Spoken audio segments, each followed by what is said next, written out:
hundreds of thousands of protesters out on the streets all over the world yesterday. Demonstrations recognized International Workers' Day, or May Day as it's known here in the United States. In what has traditionally been a day for workers to air labor grievances, demonstrators expressed some additional concerns, including about President Trump's immigration policies, funding for education, and rights for the LGBTQ community. Demonstrators from Los Angeles, California, Chicago, Illinois, and of course right here in D.C. joined together to continue the more than 100-year tradition of protests on May the 1st. But demonstrations in Portland, Oregon turned violent when the protesters hurled Molotov cocktails and clashed with the cops. Several people had to be arrested. Well, joining us now to talk about this and the other aspects of this May Day protest is the D.C. May Day organizer, Eric Sanchez. Thanks for coming in. We appreciate it. Thank you for having me, Derek. You know, I'm going to just go very quickly to the violence that took place out west. Some are saying that was the anarchists involved. What happened there? Well, you know, when we organize these events, we hope, you know, that we maintain as much peace and civility as possible.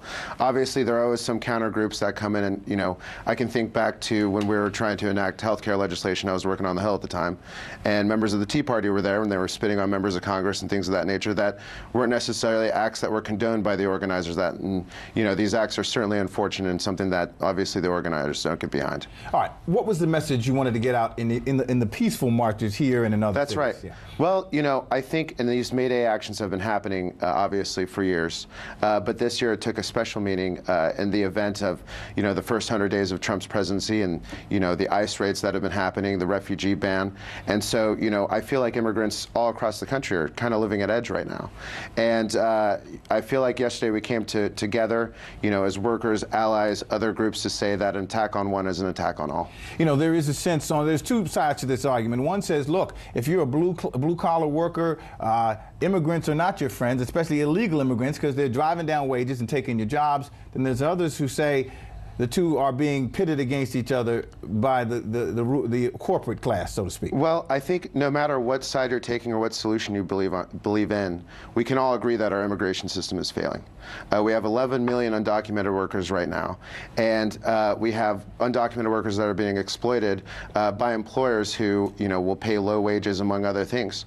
So, you know, yesterday's march, in addition to other things, was a renewed call for really common sense immigration reform. One of the most interesting things is that President Trump declared yesterday to be something he called Loyalty Day, right? He said it's a time for Americans to reaffirm their commitment to individual liberties, limited government, and to the inherent dignity of every human being.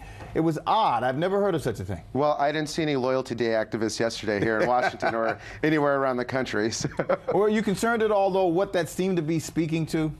A little bit, but at the same time, I feel like, you know, the show of force that we had yesterday and all the other communities that joined with us, labor, LGBTQ rights communities, I think they all recognize, you know, we're all working in the same direction, and that workers' rights are civil rights, and we're just all trying to come together to renew that call. You know, we should probably note this is a big sacrifice for a lot of the people that you asked to come out yesterday. That's right. Because most of them don't get sick days. They had to take time off and lose money.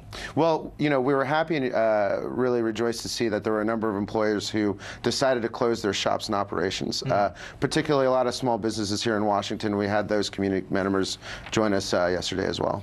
All right, Eric Sanchez, one of the May Day organizers. Thanks so much for coming in. Thank you for having me, Derek. Appreciate it. We appreciate that. A peaceful protest turned deadly. 37-year-old black man was shot and killed by Baton Rouge police. His hands are in the air, and you still get shot by the cops. Oh my God, please don't tell me he's dead. We're not going to let hate define us.